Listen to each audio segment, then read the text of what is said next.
नमस्कार मित्रों, सामाजिक अध्ययन की जो टॉपिक वाइज सीरीज़ है मैराथन टेस्ट सीरीज 13 नंबर वैदिक सभ्यता। तो अपन आगे बढ़ जाते हैं। सवाल नंबर पहला है, निम्न में से आदि रामायण कहा जाता है। ऑप्शन है भुसुंडी रामायण को, अज्ञात रामायण को, विराट रामायण को, इनमें से नहीं। तो जो भी सूटेबल आंसर है आप उत्तर बताएं देखें। तो इसका सही उत्तर हो जाएगा भुसुंडी रामायण को। भुसुंडी रामायण को कौन सी रामायण कहा जाता है? आदि रामायण भी कहा जाता है। सवाल नंबर जो नेक्स्ट है उसकी तरफ बढ़ जाते हैं।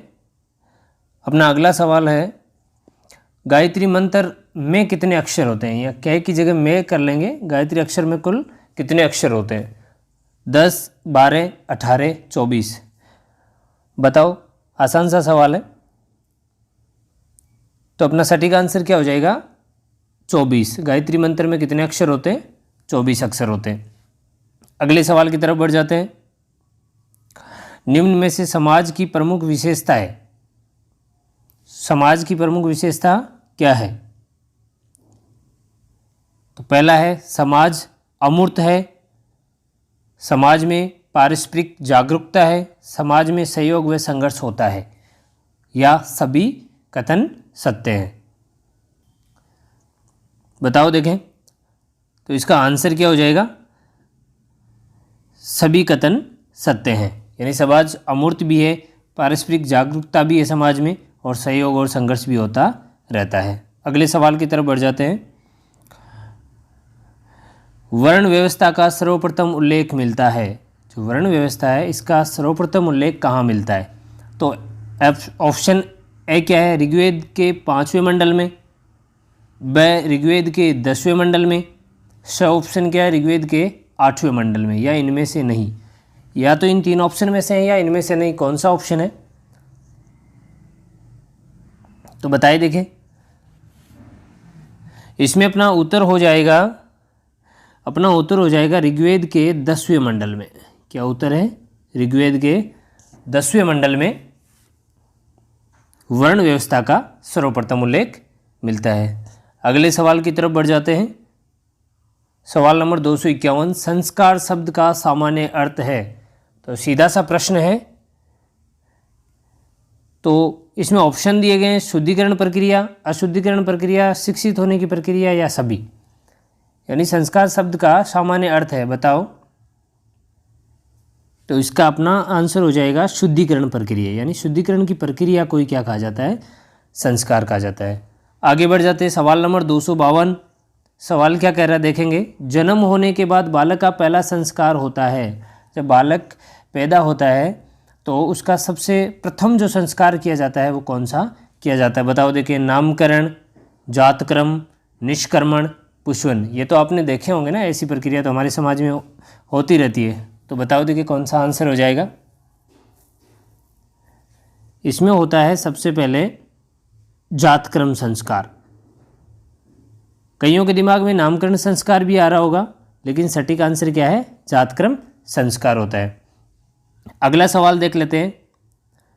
253 नंबर, जनेऊ धारण का उत्तम दिन माना जाता है। यानी जो जनेऊ धारण किया जाता है संस्कारों में, वेदों में ऐसा बताया गया है, तो उसका उत्तम दिन कौन सा बताया गया है?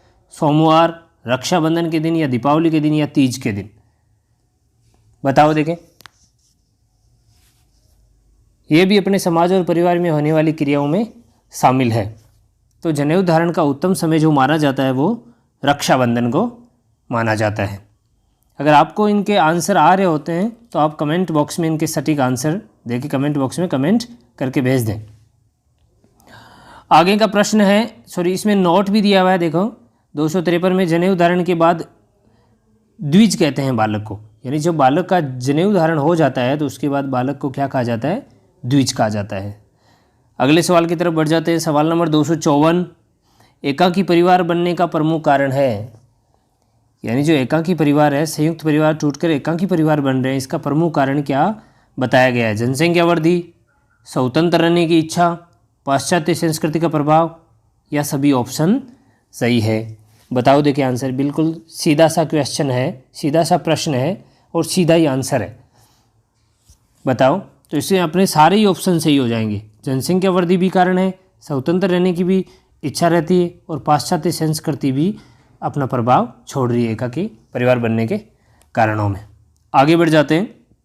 सवाल नंबर 255, संयुक्त परिवार के प्रमुख दोष है। अब संयुक्त परिवार अगर रहता है तो उसमें कौन कौन से दोष पाए जाते हैं? तो वो जो ए ऑप्शन है ना, उसमें निकम्मों का घर, व्यक्तित्व विकास में बाधक, बे ऑप्शन एकांत का अभाव। तो बिल्कुल इजी सवाल है, आसान सा। बताओ देखिए उत्तर, या सभी सही है। कौन से है देखे 255 में, संयुक्त परिवार के प्रमुख दोष है। तो निकम्मों का घर भी कहा जाता है ये, व्यक्तित्व विकास में बाधक भी इसमें बाधा भी आती है व्यक्तित्व के विकास में, और एकांत का अभाव भी पाया जाता है। यानी कि सारे ऑप्शन सही हो जाएंगे। आगे बढ़ जाते हैं। प्रश्न नंबर 256 में प्रश्न है, मातुल स्थानीय परिवार से संबंधित है। मातुल स्थानीय परिवार से संबंधित है, यानी कि इनमें से जो 4 ऑप्शन है, द्वीप, ट्रोबियांडा द्वीप, लक्षद्वीप, या इनमें से नहीं, इनमें से मातुल स्थानीय परिवार कौन से क्षेत्र से संबंधित है? बताओ देखिए। तो ये जो अपना 256वां क्वेश्चन है, इसका आंसर क्या है? इसका आंसर हो जाएगा ट्रोबियांडा द्वीप। यानी जो मातुल स्थानीय परिवार है, इनका संबंध कहाँ से है? ट्रोबियांडा द्वीप से। मातुल यानी मामा स्थानीय परिवार ट्रोबियांडा द्वीप के वासियों में पाई जाती है। मातुल का मतलब, मातुल या मामा दोनों जो स्थानीय परिवार है, ये जातियाँ कहाँ मिलती है? ट्रोबियांडा द्वीप के पास पाई जाती है। अगला क्वेश्चन 257, नायर जनजाति का संबंध है। नायर जनजाति का संबंध किनसे है? पितृवंशीय परिवार से, मातृवंशीय परिवार से, उभयवादी परिवार से, द्विनामी परिवार से। तो जो नायर जनजाति है, इनका संबंध है मातृवंशीय परिवार से। सवाल नंबर 258, बाल विवाह निरोधक शारदा एक्ट अधिनियम पारित हुआ था। ऑप्शन 1920, 26, 27 या 29। बताओ। अपना जो सही आंसर है वो हो जाएगा 1929 में जो बाल विवाह निरोधक शारदा एक्ट पारित हुआ था। अगला प्रश्न है, विशेष विवाह अधिनियम पारित होने का वर्ष है। जो विशेष विवाह अधिनियम है कब पारित हुआ था? 1954, 55, 56 और 57। बताओ दोस्तों, इसका अपना आंसर हो जाएगा 1954। आगे बढ़ जाते हैं। सवाल नंबर 260 क्या कह रहा है? देखें, विवाह की जड़ें परिवार में हैं, न कि परिवार की विवाह में। ये कथन है। ये कथन किसके द्वारा दिया गया है? वेस्टरमार्क के द्वारा, मोरडॉक के द्वारा, गिलिन के द्वारा, या इनमें से किसी ने नहीं दिया है? बताओ। इस प्रश्न का आंसर हो जाएगा वेस्टरमार्क, यानी वेस्टरमार्क ने यह कथन दिया है। आगे बढ़ जाते हैं। सवाल नंबर 261, मोरडॉक ने विवाह के कितने उद्देश्य बताए? 3, 4, 5 या 6? बताओ देखें।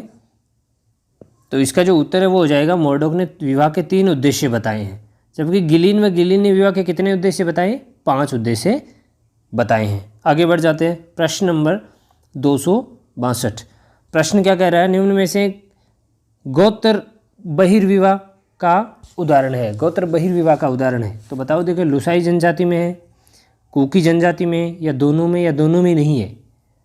एक से ज़्यादा विवाह होने का उदाहरण किसमें बताया गया है? 262 सवाल का उत्तर बताएं। देखें, अपना सही उत्तर हो जाएगा दोनों, यानी लुसाई जनजाति और कुकी जनजाति दोनों में बहिर्विवाह के उदाहरण मिलते हैं। प्रश्न नंबर 263, कुल के आधार पर विवाह के प्रकार है। यानी कुल के आधार पर विवाह के कितने प्रकार बताए गए? ऑप्शन ए 3, ब 2, स में 4, द में 6। तो कुल के आधार पर कितने विवाह बताए गए हैं? अपना सही उत्तर हो जाएगा ऑप्शन ब, यानी 2 प्रकार के विवाह बताए गए हैं। आगे बढ़ जाते हैं। प्रश्न नंबर 264, सलिंग विवाह प्रचलित है हिंदुओं में, मुसलमानों में, ईसाइयों में, बौद्धों में। यानी जो सलिंग विवाह है वो कौन से धर्म में प्रचलित है? बताओ देखें। तो अपना सही आंसर हो जाएगा मुसलमानों में ये विवाह प्रचलित है। सलिंग विवाह किस में प्रचलित है? मुसलमानों में। आगे बढ़ जाते हैं। 265 नंबर सवाल। 265 नंबर सवाल क्या है? अपने ममेरे फुफेरे बहनों से विवाह करना गोंडी जनजाति में कहलाता है। यानी गोंडी जनजाति में जो विवाह होते हैं वो अपने ममेरे या फुफेरी बहनों से भी कर लिए जाते हैं। तो ऐसे विवाह को क्या कहते हैं? दूध लौटावा, दूध फैलावा, ज्येष्ठ विवाह, या इनमें से नहीं? बताओ देखिए आंसर। तो इसका सही आंसर हो जाएगा दूध लौटावा। ऐसे विवाह को क्या बोलते हैं? दूध लौटावा। आगे बढ़ जाते हैं। प्रश्न नंबर 266 द्विविवाह से संबंधित जनजातियां हैं, यानी दो विवाह, एक से ज़्यादा विवाह से संबंधित जनजातियां कौन सी है? मैसूर, होलिया, मेडास या सभी? बताओ देखिए आंसर।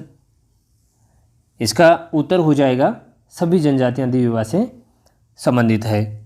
प्रश्न नंबर 267 दादा व पोती के विवाह से संबंधित जनजाति है। एक ऐसी जनजाति है जिसमें दादा और पोती के आपस में विवाह होने की बात भी बताई गई है। तो ऐसी कौन सी जनजाति है जिसमें ये विवाह देखा जाता है? मैसूर, होलिया, मेडास या गौंड? कौन सी जनजाति है जिसमें दादा और पोती के विवाह को भी बताया गया है? ये अपना हो जाएगा गौंड। कौन सी जनजाति? गौंड जनजाति में ऐसे विवाह देखे जाते हैं। प्रश्न नंबर 268 हिंदू विवाह के प्रमुख प्रकार माने जाते हैं। हिंदू विवाह के प्रमुख प्रकार माने जाते हैं 8, 4, 3, 10। हिंदू विवाह में प्रमुख कितने प्रकार हैं? उत्तर अपना हो जाएगा 8 प्रमुख प्रकार माने गए हैं।